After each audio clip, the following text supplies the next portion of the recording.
Venice is a labyrinth that toys with my sense of direction. I am destined to get lost, either in the fog draping itself across the canals, or on the stone pathways as they duck beneath buildings and vault over bridges before abruptly ending. The locals hurry past with silent, stern faces and determined gaits, as though the slightest pause might put them at risk of disappearing. But I am but a wondering visitor, drawn to linger at the edge of these rippled mirrors, to crane my neck and gaze at the white cotton blowing in the wind, draped over lines strung between buildings.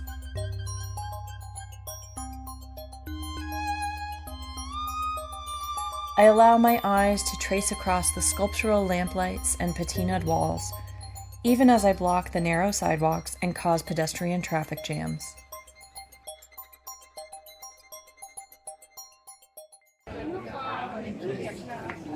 January is the down season for tourism, and while there are few other Americans, the city is teeming with Italians here to celebrate Epiphany.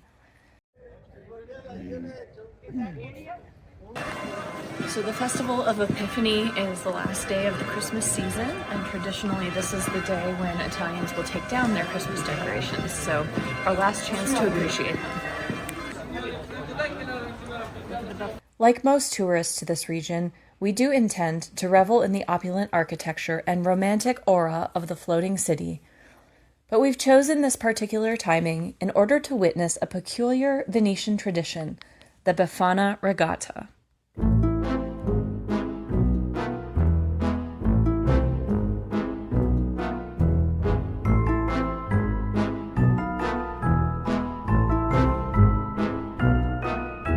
La Befana is a beloved figure of Italian folklore, a broom-riding, gift-bearing crone said to visit children on the eve of Epiphany, leaving sweets for the good and playful scoldings, and perhaps a bit of coal for the naughty.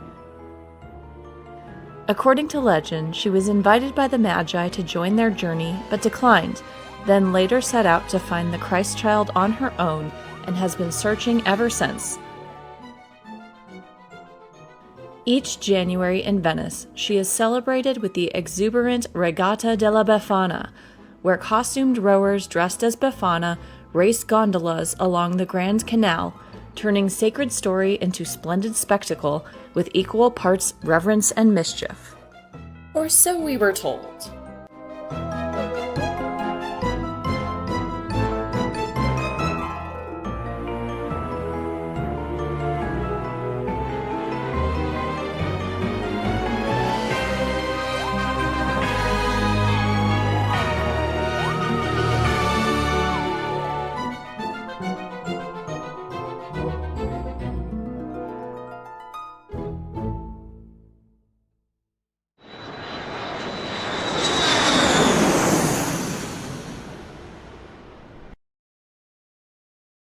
How do you feel, Dylan? I feel pretty good. Didn't sleep so well on the plane, but we're here at the Bagagli.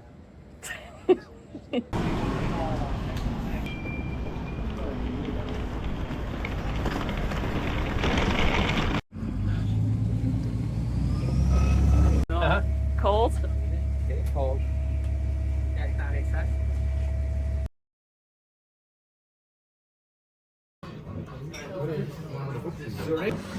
Okay, what are we eating tonight, Emily? What is it called? Talbot? What? Talbot? Talbot? No, it's not Talbot. What are we eating tonight, Emily? Turbot, which is a delicacy, a fish that we have never had before because it's so fancy.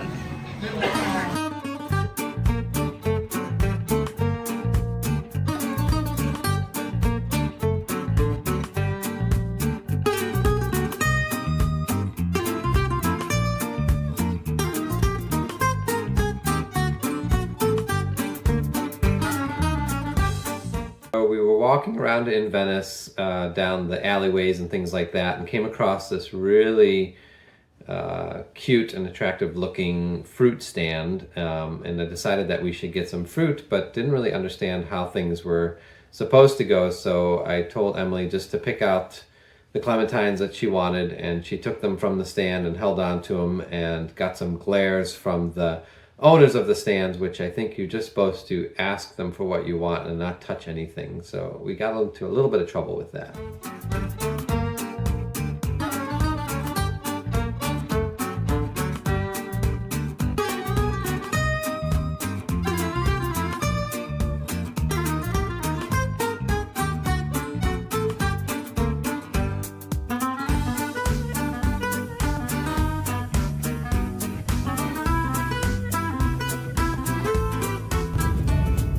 Make the same face as that lion.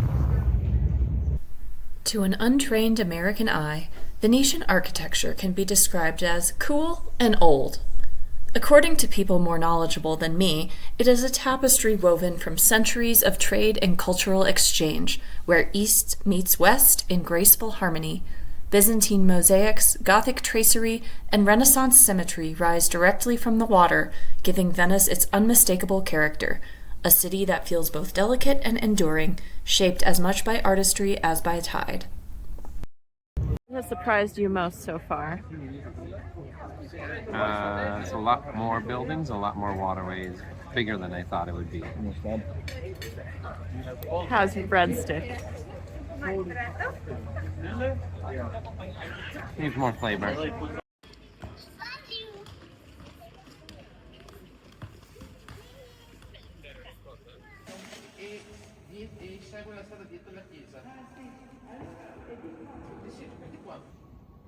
Okay, so if you notice the swastika type shape on the floor, those used to be all over religious buildings. Even in like Buddhist temples you'll see them, because it represented something, you know, positive prior to the Nazis taking it as their own symbol. I don't remember exactly what.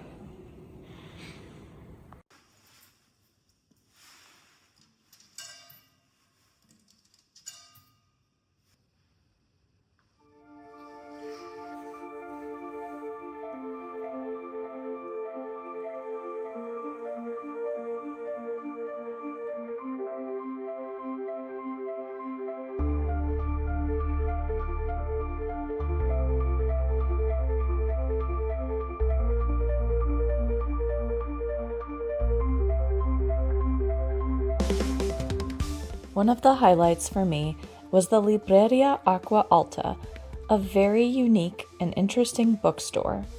It's a microcosm of Venetian culture. It offers a distinctive perspective on the city through the enchanting lens of books and Venetian tradition.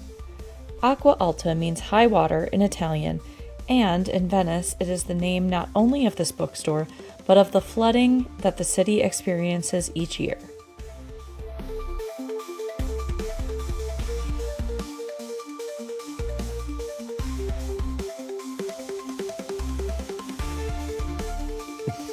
Dylan. Pigeon pictures. What about them? Hard to get them. They run away. Emily's reactions to the pigeons in Venice were excitement and saying how cute they were. We were on a tour, I think, and the one girl said how disgusting the pigeons were, and I thought Emily was going to strangle her, but she kept it to herself.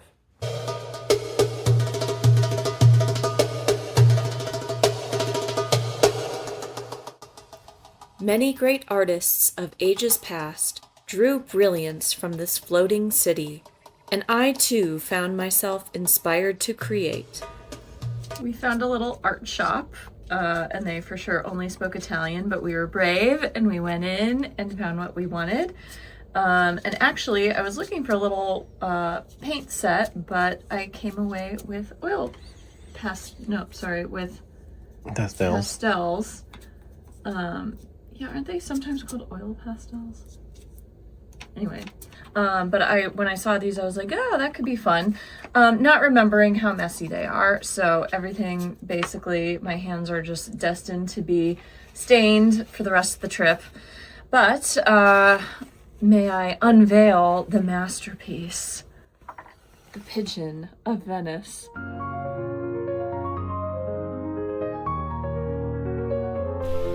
One pleasant surprise was the morning jogging culture, especially in and around the Parco di Villa Groggia. My body was relieved to find a place to stretch and flail, since the hotel rooms here were so compact. We are walking to the San Marcos area right now through a little shopping area, it seems.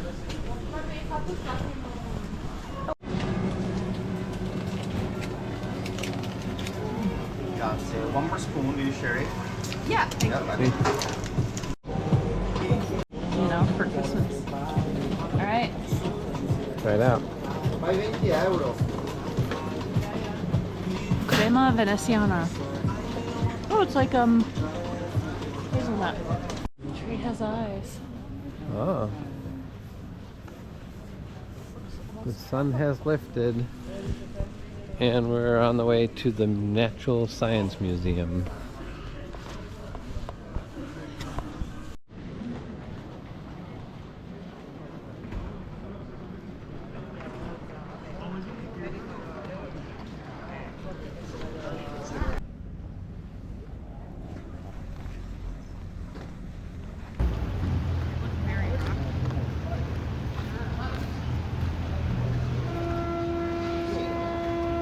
Like everyone is wearing North Face. Like all the Italians are wearing North Face.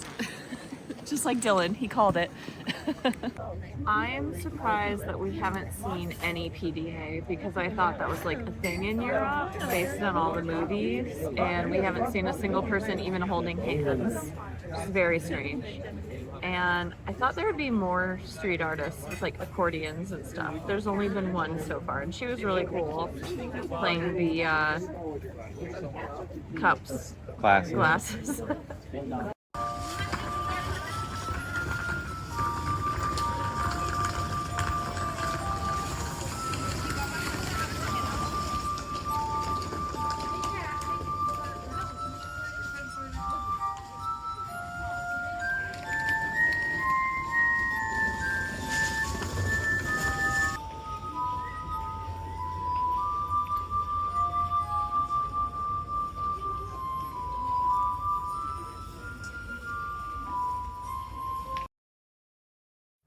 A cool ocean breeze flowing through your hair didn't sound quite as appealing as it might in other seasons, so once in the city we mostly explored on foot.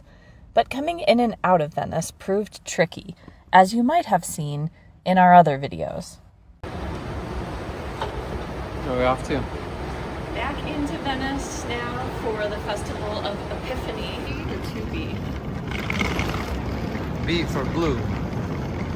I think just looking at the design of the boats, the taxis that are on the water, there's very Italian, speedy looking, you know, kind of design to them with lots of like long stretched out wings coming off the back. And I really enjoyed, I guess, seeing the design of those on the water. Very elegant. We tried the Ali Laguna this time, and I think it worked out a lot better. It actually ended up costing less round trip because they give you a discount when you buy round trip. It's a little bit more time on the water, so I guess the only downside would be like if you get seasick. And 30 days for round trip. Yeah, you have 30 days to complete the round trips.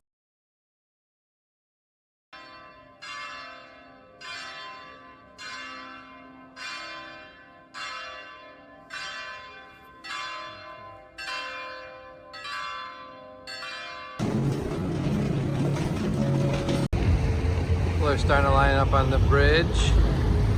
The races are coming from that direction. Emily's got some fruit and winter mojito, but without the rum for morning. Breakfast so we can stake our spot early.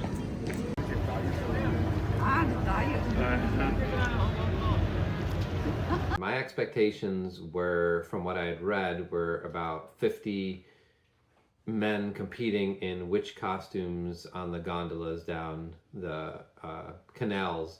Okay. To be eligible to participate in the Befana Regatta, you have to be at least 55 years old and a member of the rowing club. I got a couple more years to go. So race starts at 11, it's almost 10, and we have seen the bridge fill up with people, and it's starting to snow, which is super magical.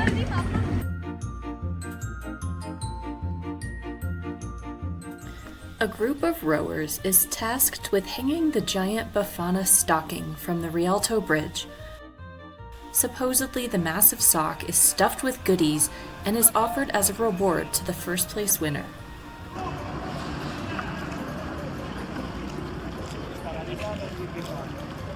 They have the oldest guy trying to paddle backwards.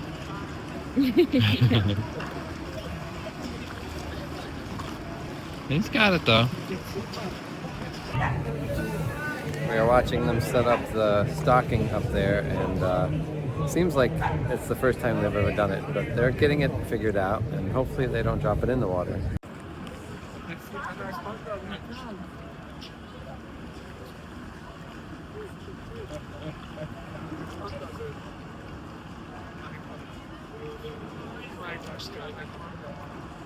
Keep it out of the water. Nice.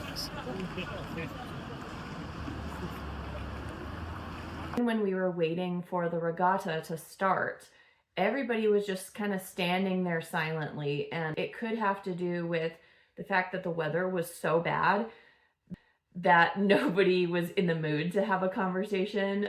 They were all just kind of hiding inside of their coats. We got there, it was a very, very cold day, so I can understand why a lot of people probably did not participate.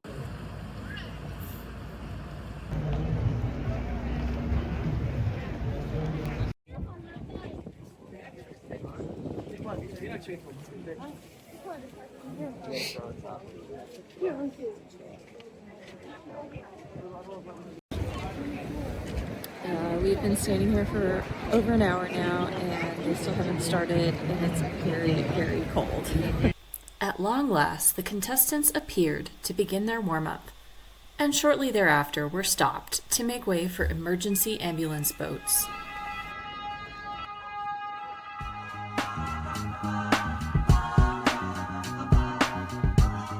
We were watching, it was a windy day, and when the boats would go by, they had a lot of balance. On the gondolas, I kept filming, expecting one of them to fall in, but it didn't happen. They held their own. Nice. Would you be paddleboarding out there in this? No.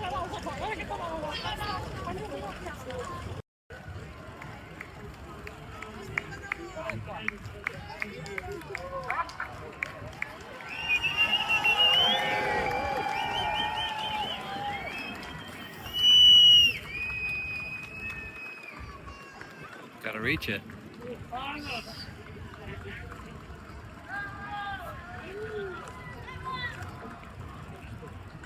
Blame it on the language barrier, but I was not able to identify when the race started or ended. The racers were never lined up next to each other in what I would perceive to be a race style, and they continuously paddled in circles until someone, much to my surprise, was deemed the winner. So if I was in the Befana regatta, I would probably keep with the traditional look that they had with the outfits, but I would probably add a lot more like flowy fabrics and things that would move and blow in the wind, and I'd probably add some more decorative pieces to the paddle to bring some more attention to that as well.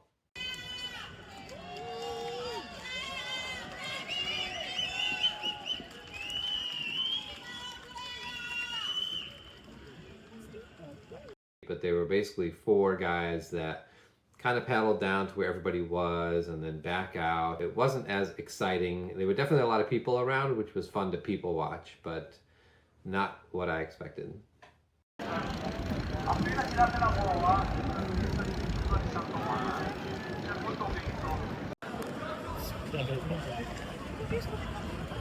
Their maneuvering is pretty impressive. So if Eureka Springs was to host a race like the regatta, I can only imagine that there would be a whole variety of costuming. Eureka would just kind of go a little more outrageous with it. I think next we should go somewhere warmer. How about Sicily? In an attempt to warm ourselves up that afternoon, we visited the art museum, which actually wasn't very warm either.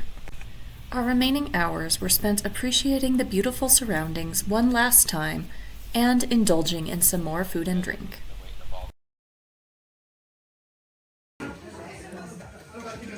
How's that?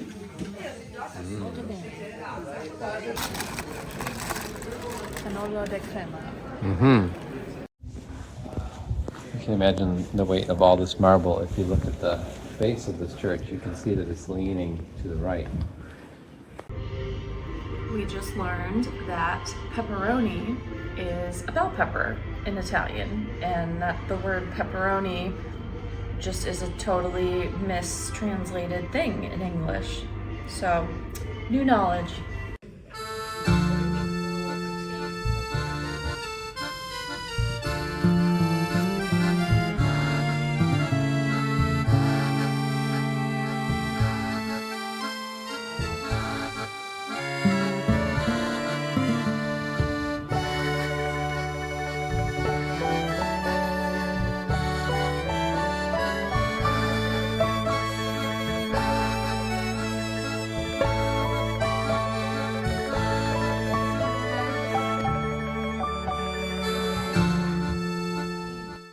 We woke at dawn to begin our journey onward.